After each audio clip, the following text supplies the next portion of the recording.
Bom dia e bem-vindo a uma nova sessão do Impact Sessions, o videocast que fala sobre inovação, tecnologia e como elas vêm influenciar e transformar nosso mercado e os negócios.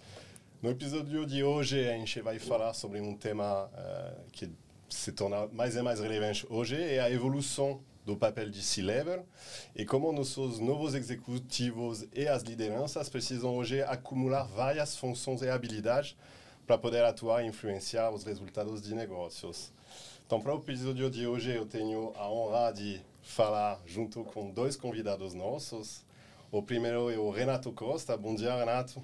Bom dia. Obrigado pelo convite. O Renato é CIO, CMO e CSO da Odontoprev. Então, tecnologia da informação, marketing, sustentabilidade. Isso. Poucas responsabilidades. Só um pouquinho, só um pouquinho. Ele tem uma carreira que conecta justamente todos esses temas. Ele vai falar justamente como isso foi construído na carreira dele e como isso serve no papel que ele tem de liderança dentro da Odontoprev. A Liliane Nogueira, que é a diretora de marketing do grupo Ag Digital. Lili, bom dia. Bom dia. A Lili ela é uma especialista em marketing estratégico e inovação na empresa Ag Digital. Ela tem uma carreira também muito robusta na área e ela vai justamente trocar nesse tema junto com o Renato e comigo na sessão de hoje. Vou perguntar talvez para vocês brevemente também se apresentar, complementar um pouco dessa introdução. Beleza. Bom dia a todos, um prazer estar aqui sendo entrevistada dessa vez aqui no Impact Sessions da Act Digital. Bom, eu sou a Liliane, atualmente sou, como o Fred mencionou aqui, a diretora de marketing do grupo. Tenho uma carreira aí de 20 anos, desses 20 anos eu transitei também na área B2C, trabalhei na área de serviços, com varejo de moda e depois migrei aí para a área de tecnologia, onde eu atuo há 14 anos em grandes empresas de tecnologia aqui do país. Perfeito, obrigado, Lili. Bom, como você já comentou, eu sou Renato Costa. Hoje eu sou diretor de TI, Marketing e ESG da Odontoprev, né? Mas construí minha carreira mais na área de tecnologia. Comecei bastante tempo atrás, mais focado em infraestrutura, depois fui migrando para outras áreas dentro de TI. E eu acho que acho que a gente vai falar um pouco disso, né? De como a gente chegou até aqui, de cuidar de várias coisas diferentes. Eu acho que é uma tendência para frente, todo profissional que tiver uma boa visão de tecnologia e conseguir assimilar como a tecnologia pode impactar os negócios, vai ter cada vez mais espaço no mercado, né? E foi mais ou menos assim que eu cheguei onde eu estou hoje, mas daqui a pouco a gente conta um pouquinho mais. Perfeito. Obrigado. Então, já vamos começar com o nosso primeiro tópico sobre como justamente a liderança dentro das corporações e o papel C-Level precisam evoluir. E vamos começar com você, Renato. Hoje o executivo ele precisa, para impactar o negócio, principalmente o executivo de tecnologia, ele precisa ter uma profundeza sobre os temas tecnológicos que podem conectar o negócio, mas ele também precisa ter outras habilidades para realmente fazer uma diferença e entregar resultado, não apenas ser um apoio, um suporte, mas um ator dentro da entrega de resultados. Nos conta um pouco como isso acontece para você. Acho que tem dois fenômenos, né, que fazem com que isso seja uma verdade hoje. O primeiro é a velocidade que as coisas mudam. Então, no passado, você poderia ter um diretor funcional de qualquer área, né, uma pessoa de financeiro, de RH, jurídico, comercial, qualquer área dentro da empresa, que conhecesse muito tecnicamente da área que ele cuidasse, né, e não tivesse tanta relevância de outros temas, porque as coisas mudavam muito devagar. Então, se fazia um plano de 3 a 5 anos e colocava uma pessoa que manjava muito daquele tema para executar. Uhum. Né? E você fazia ajustes de rota assim, bem pequenos, porque o plano era um plano estratégico de longo prazo. Né? Principalmente a internet, outros fenômenos, mas principalmente a internet mudou completamente isso. As coisas hoje mudam muito rápido, uma velocidade muito rápida. Então, se você tem uma pessoa que só conhece de um tema, ela vai ficar obsoleta muito rápido, porque aquilo pode deixar de ser prioridade da noite para o dia. Então, acho que o primeiro é a velocidade que as coisas mudam. E o segundo fenômeno, claro, que é a aplicabilidade da tecnologia em tudo. Eu até comento isso, né? As pessoas perguntam assim, pô, mas a inteligência artificial, a TI está ameaçada porque agora você não vai precisar mais de desenvolvedor. E eu sempre digo o seguinte, para mim, daqui a 5 anos, eu falo isso, daqui a pouco alguém vai fazer isso de fato, né? A ideia era minha, devia patentear até. Mas para mim, daqui a 5 anos, uma startup moderna vai ter uma área só tecnologia. Só tecnologia. E aí ela vai colocar 90% do processo financeiro com tecnologia, inteligência artificial e automação. E aí talvez tenha uma pessoa de finanças só para coordenar isso. E vai ter todo o processo de RH, de busca, de talent acquisition, de retenção, todo o processo automatizado. E talvez uma pessoa de RH para cuidar disso. E assim por diante. Essas serão as startups do futuro, na minha visão. Então, a tecnologia, ela mudou muito. Você não consegue ter uma pessoa hoje, uma pessoa de controladoria que só entende de controladoria. Ela precisa entender como a tecnologia pode mudar e potencializar a área dela e tornar mais eficiente, mais assertivo e tudo isso, né? Então, eu acho que o papel dos executivos muda também no mesmo sentido. E foi mais ou menos o que aconteceu na minha carreira. Primeiro que eu tive uma conversa, quando eu era bem novinho, eu virei gerente muito cedo, né? Eu virei gerente com 21 anos. E aí eu fui falar com o diretor, na época de TI, para falar para ele assim, olha, eu gostaria um dia de sentar na sua cadeira e o que eu faço para isso, né? E eu era um gerente de infra. Aí ele falou assim para mim, olha, você nunca vai chegar no meu lugar porque vocês de infraestrutura só estão preocupados com bits, bytes, e servidor, e link e tecnologia. E você não quer saber do negócio. Aí eu saí de lá puto, né? Escroto aquele cara. Mas eu saí com uma coisa na cabeça. Eu falei assim, olha, eu vou ser o cara de tecnologia mais voltado para o negócio na história da humanidade. Eu vou provar para esse cara que ele está errado, né? E aí começou a minha jornada disso mesmo, de querer como que eu aplico tecnologia para melhorar a receita, para melhorar a margem, para melhorar o lucro. Então, desde muito cedo, isso agora é uma moda, né? Mas desde muito cedo, sempre forcei os meus times a falar de negócio. A gente vai falar de negócio, a gente não vai falar de tecnologia. E eu acho que essa é a visão que possibilitou, né, eu assumir outras posições de negócio, que não de tecnologia, né? E que, na minha visão, o profissional mais completo, não é do futuro, do presente, é uma pessoa que consegue entender de negócio e entender como a tecnologia aplicada ao negócio consegue potencializar resultado. Perfeito. Até você... A gente vai falar um pouco mais na frente de inteligência artificial, mas a inteligência artificial, a tecnologia como um todo, a tendência é ela começar a abstrair mais e mais a complexidade das tarefas técnicas, a execução técnica, e vai liberar mais tempo, finalmente, para pensar como a gente impacta o negócio. Então, até os perfis mais técnicos, eles vão precisar evoluir muito para pensar mais em negócio e para pensar o tempo que eles levam a executar tecnicamente as coisas. Eu sempre brinco, né? O futuro, agora, principalmente com a IA fazendo desenvolvimento de qualquer coisa, né? Imagina, você continua tendo que ter uma pessoa pensando no que vai gerar negócio, no que vai gerar dinheiro, no que vai gerar resultado. Tem que ter alguém fazendo isso ainda. E eu acho que essa função é a função que vai existir sempre, né? Só que ela consegue hoje sentar com uma IA de desenvolvimento e falar assim, olha, eu gostaria de desenvolver um aplicativo onde pessoas com a mesma geolocalização pudessem trocar fotos e se elas se gostarem, elas podem abrir uma conversa. Né? Só você falar isso para uma IA que ele vai criar um Tinder hoje. É isso. E no passado você tinha que ter desenvolvedor e um monte de gente. A pessoa que pensa o negócio, ela continua existindo. Só que ela tem que imaginar como o negócio aplicado à tecnologia vai facilitar a vida das pessoas. Agora, como você disse, a função técnica, ela vai cada vez mais migrando para IA. Perfeito. O Lili, agora, o Renato, ele, na abertura, comentou como mesmo um papel que é orientado à tecnologia, a gente precisa se aproximar do negócio, a gente precisa abrir um pouco as verticais, quebrar os silos para começar a gerar valor para o negócio. Falando agora do papel estratégico do marketing dentro de um contexto de conectar, de abrir esses silos, nos contar um pouco mais como... Eu concordo muito com a fala aqui do Renato, porque eu acho assim, cada vez mais as coisas estão mais integradas. Então, hoje, quando a gente olha, no papel, né, estratégico de marketing, primeiro, eu sempre olho o marketing como o coração da empresa.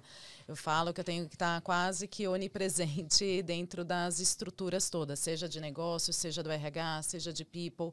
Então, eu preciso transitar muito e ter essa visão, né, estratégica do negócio e ter a tecnologia para me habilitar a falar e me comunicar com o meu consumidor final.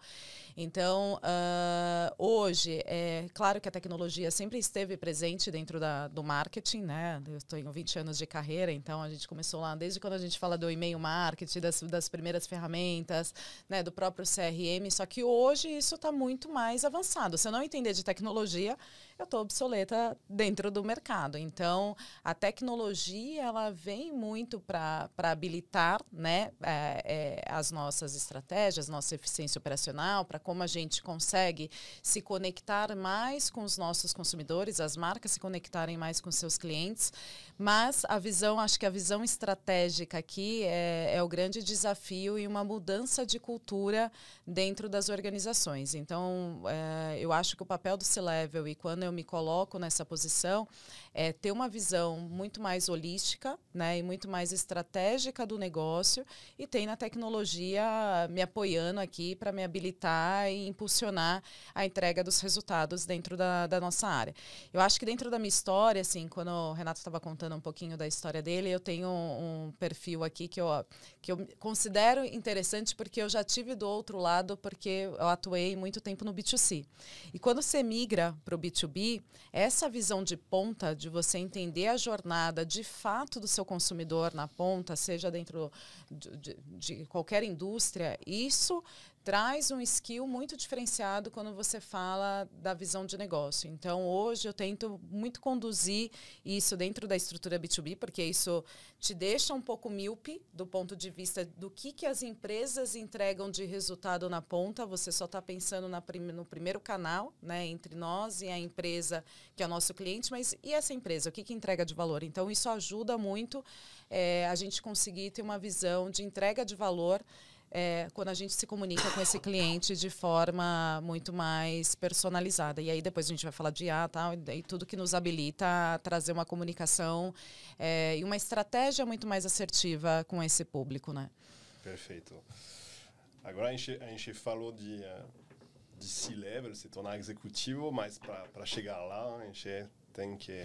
É uma jornada de construção que nos leva em várias direções, vários desafios, e que é um conjunto de habilidades. Algumas habilidades técnicas, as famosas hard skills, habilidades mais comportamentais, emocionais, soft skills.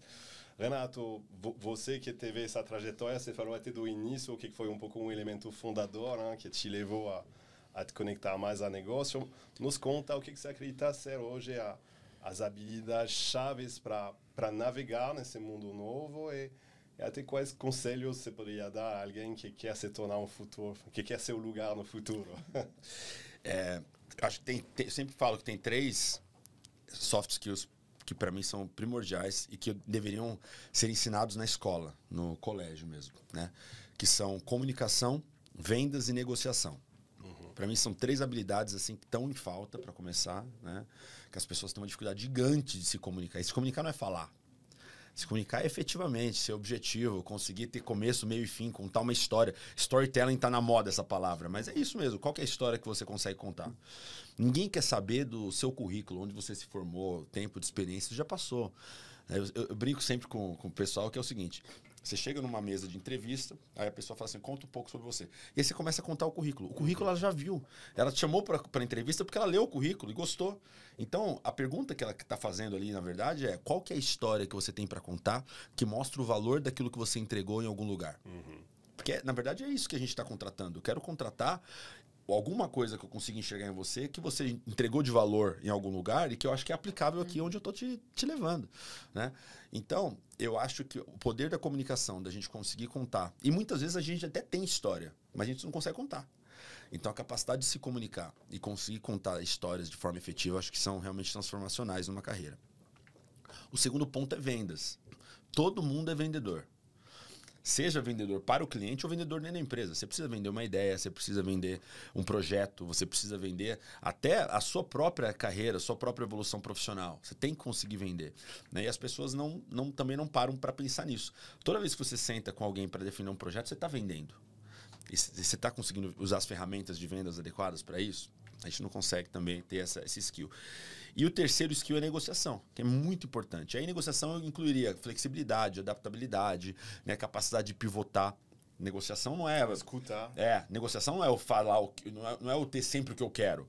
É eu conseguir pedir, mudar um pouquinho a ideia quando a pessoa fala e ouvir, né? E mudar um pouco a proposta e tentar de novo até a gente chegar num lugar comum, né? E eu acho que essa habilidade também está em falta. Então, tem 1 milhão de coisas que eu poderia falar aqui, né? Mas essas 3, para mim, são coisas assim, muito importantes e que a gente tem uma dificuldade muito grande hoje de achar. Particularmente quando a gente fala de perfis e profissões muito técnicas, né? É algo onde o profissional de TI, como a gente fala, ele teve dificuldade a entender que ele passou de ser um meio. Eu estou aqui para construir algo que vai acabar criando algum resultado que o negócio vai usar para gerar resultado. Não, você tem que explicar para a turma que não, agora você faz parte desse resultado. Você faz parte desse processo e você já tem que pensar na história que você vai querer contar lá no fim, justamente. Como você impactou o negócio com seu trabalho. Lili, agora, falando do marketing, que já está mais conectado nos pilares que o Renato comentou, que é saber vender, se comunicar e negociar também. O que você acredita ser, de fato, as habilidades mais valiosas para um novo perfil de profissional e de executivo de marketing? Bom, eu acho que todos os soft skills aqui que o Renato, né, trouxe serve para qualquer profissional, então acho que isso está aderente. E o que eu poderia complementar aqui na fala dele, eu acho que assim, dentro do marketing, que também tem funções muito especialistas, e eu acho que hoje é uma dificuldade de quando a gente tenta tirar o profissional para uma visão mais estratégica. E cada vez mais, né, aí falando de eficiência de processos, o quanto que a AI vem apoiar também o marketing, né, com uma série de eficiências operacionais, vai precisar elevar o patamar desse profissional para um pensamento mais estratégico. E quando eu falo pensamento mais estratégico, é entender realmente o business que a gente está, a necessidade do negócio, como é que a gente consegue entregar resultado e valor para a marca, desde que esteja alinhado, né, com o valor da marca e com o propósito e objetivos de negócio daquilo que a gente está fazendo. Então, aonde eu falo, aonde eu cheguei, eu acho que aonde eu sou boa, eu não sou boa. Se você me colocar para fazer uma função técnica, eu sei fazer muita coisa, né? Acho que eu sei um pouquinho de tudo dentro do marketing, mas eu não sou mais uma especialista, né? Como eu costumo dizer, o Fred de trabalho fala, não me coloca para fazer um PPT ou entrar numa ferramenta que eu não vou fazer, mas aonde eu sou boa, eu acho que eu consigo muito ter uma visão de negócio e conseguir orquestrar essas pontas para que a gente consiga entregar um resultado positivo na ponta com todos os canais ali de comunicação, com toda a jornada, olhando a jornada do cliente, olhando a nossa jornada do nosso colaborador, enfim. Então, eu acho que esse pensamento estratégico ele é muito importante. O segundo é a inovação, né? Como é que a gente consegue, quando eu falo de inovação, não são fazer coisas somente disruptivas, mas a gente conseguir realmente aí também trazendo a tecnologia para nos apoiar nessa inovação e a colaboração, que a gente sair ali do nosso silo, né, e cada vez mais as áreas precisam estar integradas, precisa sentar com as áreas de negócio, precisa fazer um trabalho de colaboração. Eu falo muito que a gente está aqui para servir, né? Então a gente serve o negócio, mas a gente precisa fazer um trabalho muito de colaboração com as áreas para que realmente aquilo tenha valor. Se eu não sentar com o meu colega do lado e entender as atividades e o que tem de valor ali para contribuir, eu falar, não, vou fazer uma campanha aqui só na minha perspectiva, sem entender com os especialistas de negócio que estão ali no dia a dia, provavelmente eu estou perdendo muita oportunidade de ser mais eficiente, mais assertiva nas minhas comunicações. Então, eu colocaria essas 3 aqui como complemento, um pensamento estratégico, inovação e colaboração. Perfeito. Essa parte de saber trabalhar em equipe, cada dia mais fundamental, ter a empatia, o entendimento da organização também, e ver como a gente consegue, de fato, através dessas alianças, influenciar ainda mais no resultado. E só um complemento, acho, Fred, também o contexto da organização, né? Eu acho que muitas vezes, eu aí com as minhas experiências, às vezes a empresa está dentro de um contexto que essa empatia ela é muito importante, né? E mesmo que você tenha ali, saiba o que é necessário fazer, você tem a maturidade do momento da empresa. Então, a gente precisa saber muito bem transitar e trabalhar isso de uma forma colaborativa para que a gente consiga ter o resultado. Então, esse soft skill dentro para o profissional ele é muito importante assim no momento que que ele está atuando para conseguir chegar numa cadeira mais executiva, na minha visão. Perfeito. Voltando agora sobre o tema da inteligência artificial, a gente já falou muito cedo do tema, porque ele está em todas as bocas, vamos dizer, como ele influencia o desenvolvimento das carreiras, os papéis de liderança. Renato, falando do setor da saúde, né?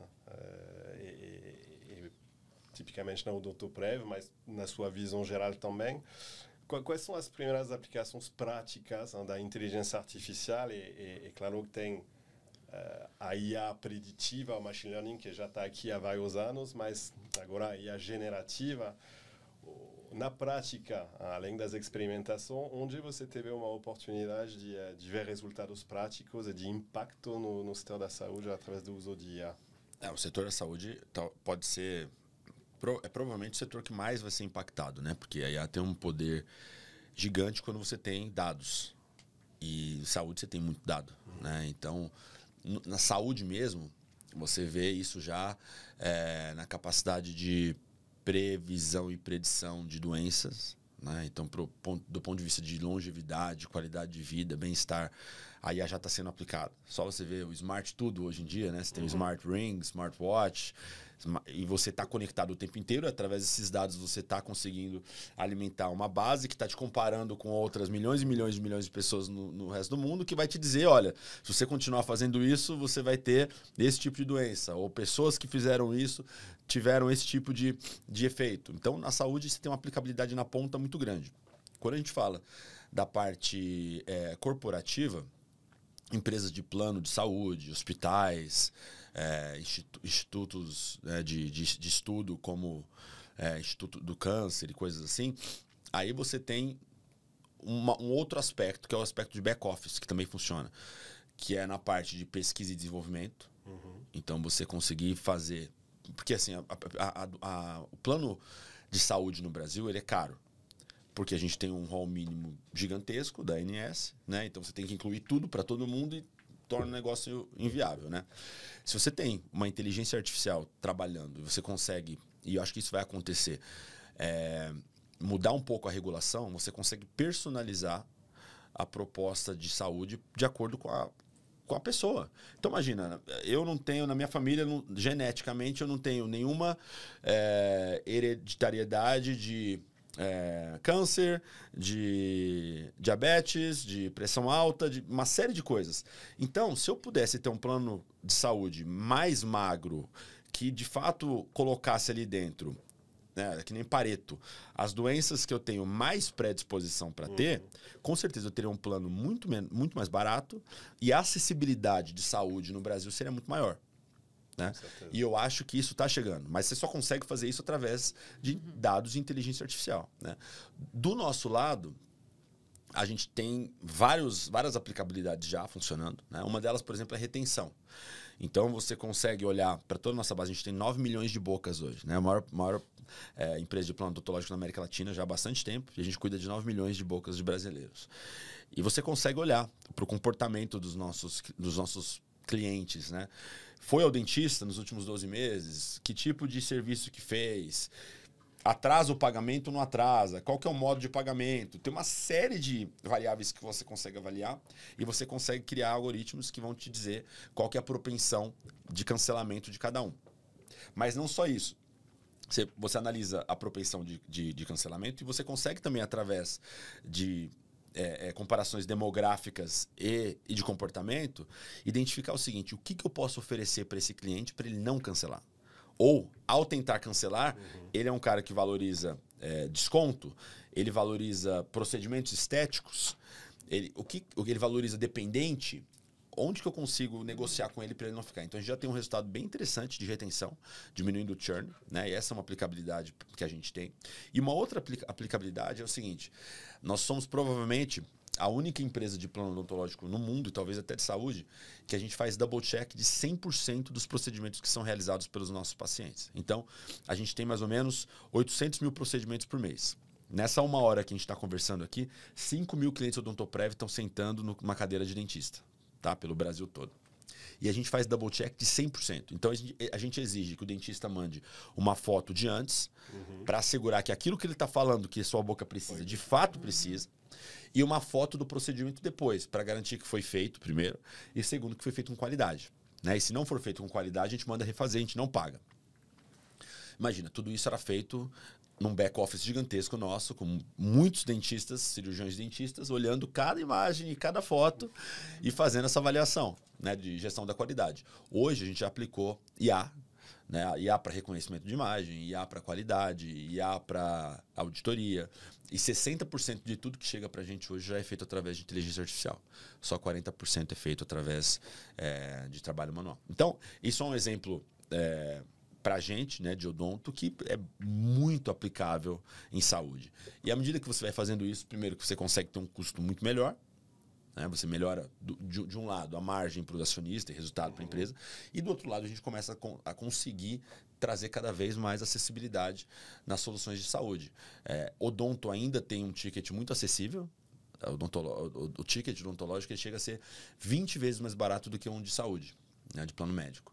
Então ele é bem acessível. Agora, do lado do plano médico, se a gente não tiver soluções de tecnologia que diminuam o custo, ele vai se tornar cada vez mais inacessível no Brasil, né? E é um tema muito urgente, porque aí você tem um gasto público que explode.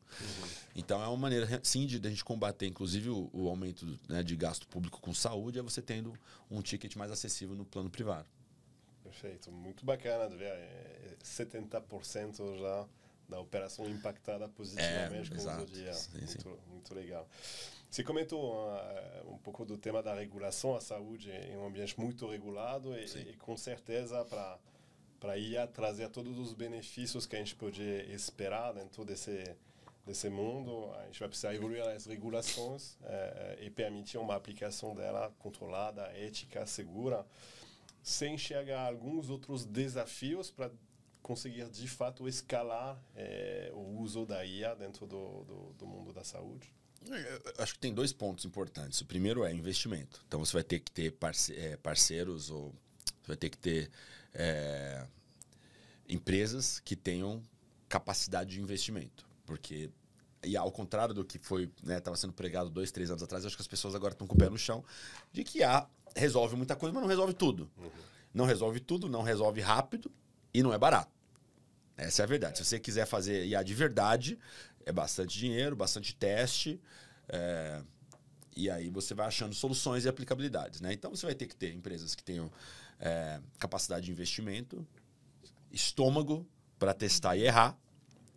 E aí um componente muito importante, que é o componente para mim que ele sempre move o mercado. Você vai ter que ter uma aplicabilidade que seja adotada em massa antes da regulação mudar. Sim. Por isso que normalmente os incumbents não conseguem, porque eles não têm coragem de fazer esse movimento. Chega uma startup e fala, pô, eu não tenho nada a perder, vou lançar uma coisa que a regulação não permite. E aí, quando você tem uma adoção em massa, a regulação ela sempre vai seguir o consumidor, e não ao contrário. A regulação ela não vai mudar para você inovar. Sim. Você vai inovar, uma massa de consumidores vai adotar, porque é muito bom, e a regulação vai se ver obrigada a mudar. Então, para mim, esse é o componente importante. Talvez venha uma empresa, né, de fora, ou uma empresa nova, ou uma spin-off desses incumbents que a gente tem de saúde, e traga uma inovação muito grande que a massa adote. E quando isso acontecer, a regulação muda, e aí a gente consegue ter uma transformação mais disruptiva no setor. Bacana. Lili, agora falando do mundo do marketing B2B, e como ele está sendo transformado através do uso de IA, principalmente IA generativa, que a gente sabe muito orientada a ajudar na geração de conteúdo, muito conectado ao tema da criatividade. Qual é a sua leitura dessa transformação do mundo do marketing pela inteligência artificial? Eu acho que é um dos grandes marcos aqui, né? E como eu estava falando, né? Eu acho que o grande... Primeiro que vem apoiando muito em várias etapas, né, do marketing. Então, Hoje a gente conhece, tem o conhecimento do nosso cliente, do nosso mercado com muito mais profundidade. Então, essa geração de dados, né, que antes a gente tinha um trabalho enorme de pesquisa, de buscar essas informações, o que era público, o que não era. Tinham pessoas e profissionais trabalhando nisso. Hoje a gente consegue isso com uma velocidade muito mais rápido. Todo o processo de personalização, então, da gente entender as necessidades, né, individuais ali daquele perfil de público e conseguir realmente trazer um conteúdo muito mais aderente para a necessidade daquele perfil de público. Né, a gente conseguir mensurar as nossas ações, então, em diversas etapas. Então, a AI vem para nos apoiar com novas ferramentas aí de mensuração e a retroalimentação da estratégia, inclusive com recomendações e sugestões do que fazer, né? Então, seja dentro do ciclo de vida do cliente ou seja para um processo de prospecção, né? E da gente trabalhar em um novo cliente.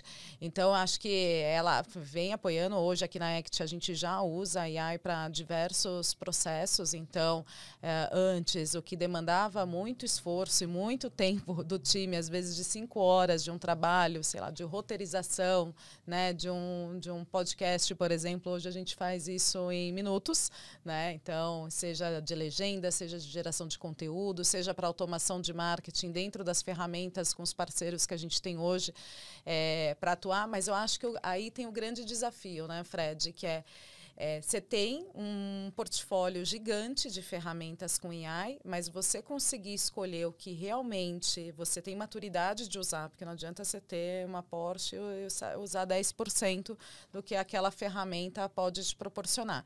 Então, o profissional, ele tem que saber utilizar e mais do que isso, né? Qual é o fruto? Porque a parte de eficiência operacional, legal, aí você vai reduzir muitos processos, né, com o uso da AI. O lado que nos ajuda na geração da informação é como você gera conhecimento, né? Com essa informação, o que você faz com esse conhecimento? E aqui o fator humano é o ponto de equilíbrio, porque informação você vai ter um monte, você vai ter o que você faz com isso, né? Como é que a gente direciona realmente ações que façam sentido para o objetivo que a gente tem de negócio. Então, eu acho que esse é o grande desafio do marketing quando a gente olha a AI, com a quantidade de ferramentas que a gente tem, de conseguir escolher o que realmente gera eficiência operacional, mas o que realmente a gente consegue trazer resultado do ponto de vista de conhecimento do nosso cliente, do nosso negócio e conseguir acertar cada vez mais, né? Renato, agora com o chapéu do CMO, você quer complementar um pouco dessa visão? Eu sempre comento com o meu time o seguinte, o potencial que a tecnologia, dados trazem para o marketing é um negócio absurdo, né? Como que você fazia uma campanha publicitária há 20, 25 anos atrás, né? Você olhava mais ou menos qual que era seu público-alvo, que era feito, tinha muita pesquisa, mas era muito empírico também. Aí você olhava para a base de clientes atuais, beleza, meu público-alvo é um público de mulheres de 35 a 45 anos, que tenham filhos, que moram em São Paulo. Beleza. Aí você pegava, se você quisesse fazer uma campanha grande, né, você pegava os sheets com as canais de TV, por exemplo. Então, pegava para Globo, me mostra aqui todos os programas que você tem durante o dia e qual que é a demografia desses programas. Então, a Globo mostrava que também era um negócio meio empírico, né? Pô, olha, tem esse programa aqui, a Novela das 8, tem 55% de mulheres e desses 55% tem aqui alguns que são mulheres dessa taxa que você está falando e a gente acha que tem aqui algumas que têm 2 filhos e que a única coisa que sabia era as TVs ligadas em São Paulo, no final das contas, né? Beleza. E aí você fazia a sua campanha e fazia uma reunião de oração na empresa, rezando, pedindo a Deus para aquela mulher estar sentada na frente da TV na hora do intervalo para ver seu comercial, que você pagou milhões. Né? E aí o resultado vinha e você, mais ou menos, também empiricamente, eu acho que essa venda veio daquela mulher que estava vendo aquele programa. Era isso. Cara, hoje você pega através, né, do Facebook Ads, Google Ads, ou qualquer outra ferramenta que você tenha, a assertividade que você tem, você fala assim, olha, eu quero mandar esse post aqui para uma mulher de 35 a 45 anos, com 2 filhos, que mora em São Paulo, que trabalha no setor não sei o quê, que tenha procurado por plano dental nas últimas 24 horas. E ele vai exatamente para aquela pessoa, com custo um milésimo daquilo que era numa campanha publicitária em TV aberta, né, e com uma assertividade 1000 vezes melhor. Então, a capacidade, né, do que a tecnologia tem trazido para marketing, a gente se torna hoje, como ele falou mesmo, uma área mega estratégica. A gente era uma área de back-office, de apoio à área comercial. Esse era o papel do marketing, né? Fazia brinde, fazia campanha, não sei o quê. Tarará. Hoje não. Hoje você é estratégico para o crescimento da empresa, né? E a gente precisa assumir esse papel. Assim, a TI veio desse papel de apoio e se tornou mega relevante. Eu até brinco que a TI teve 3 fases, né? Que eu participei das 3, inclusive. No comecinho, era uma área de ajuda, de apoio. Então, eu ficava lá esperando. Se alguém pedisse alguma coisa, a gente fazia. Depois, eu chamo de helper. Depois passou por uma fase de enabler. Então já habilitava negócio, mas não dirigia o carro. De novo, alguém pedia, a gente fazia acontecer. E hoje é driver. Hoje faz acontecer, hoje dirige, hoje pensa em estratégia, traz soluções de crescimento. E eu acho que o marketing também passou por esse processo e agora está começando a se posicionar como uma área de driver também. Através dos insights, né, daquilo que marketing produz, o negócio pode virar para um lado para o outro. Interessante de ver as conexões entre marketing, tecnologia. E tem tudo a ver, né? É a mesma trajetória. É. Tecnologia, o CIO era uma área de suporte a negócio. Não, nem era. Eu lembro que quando eu comecei minha carreira, o CIO respondia para o CFO. Isso. Ele não estava no board. Exatamente. Né? Então era um papel bem operacional mesmo. Aí depois focado em habilitação, infraestrutura principalmente, e aí outros níveis de habilitação, e hoje está junto, dirigindo o carro, como você falou muito bem nessa analogia. A gente está chegando no final do nosso Impact Session e talvez, Renato, para terminar, a gente falou muito da evolução, dos perfis de profissionais e, por consequência, de liderança. No seu caso, você comentou como a sua trajetória ela foi muito orientada ao negócio, começando com tecnologia, indo para marketing, e hoje você também tem esse chapéu de ESG, a parte ambiental, social, e como você conecta isso com as outras habilidades, justamente. Como hoje o tema de ESG ele se integra no dia a dia dos negócios.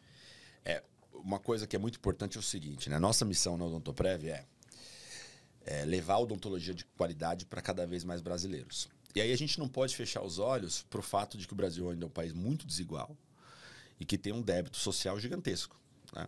Então, quando a gente pensa nas nossas ações de mercado, né, de ir para mercado, a gente sempre pensa como que eu consigo casar isso com uma ação social que você consiga, de alguma forma, dar acesso para pessoas que não teriam acesso à odontologia. Então, a gente tem um compromisso muito grande, além da gente apoiar, a gente apoiou ano passado 38 ONGs diferentes, algumas delas há mais de 20 anos. E aí a gente tem 3 tipos de apoio, né? A gente tem o patrocínio, a gente apoia com dinheiro, financiando, né, algumas ONGs. A gente tem um trabalho de voluntariado, de ir na ONG, fazer mentoria, de fazer palestra para criança, fazer ações nesse sentido. E tem um terceiro aspecto que eu mais gosto, inclusive, que é de doar planos odontológicos para crianças em situação de vulnerabilidade social. Isso, no final das contas, tem a ver com o seu negócio, porque você precisa casar as ações de mercado com ações sociais. Eu acho que toda empresa de iniciativa privada tem que ter essa responsabilidade, né? E, no final das contas, o marketing é a área que é capaz de unir aquilo que a gente faz comercialmente com campanhas que a gente consiga ajudar na ponta, né? Então, acho que tem uma conexão muito grande. Se a gente for falar do ambiental, então, aí é tudo tecnologia hoje. Você fala de crédito de carbono, né? A gente tem vários trabalhos muito legais. Tem uma campanha, uma pesquisa científica que a gente fez junto com a Sea Shepherd, que é uma das organizações pioneiras no mundo em proteção oceânica, né? A gente patrocinou um projeto que passou por 306 praias, todas as praias, a costa inteira do Brasil, um ônibus adesivado Odontoprev, com cientistas dentro, durante 18 meses, coletando resíduo das praias para mandar para o Instituto de Oceanografia da USP e saiu uma pesquisa dizendo que tipo de resíduo tem em cada praia para a gente entender que tipo de política pública tem que ter. Então, talvez uma praia tenha o lixo do turista de final de semana.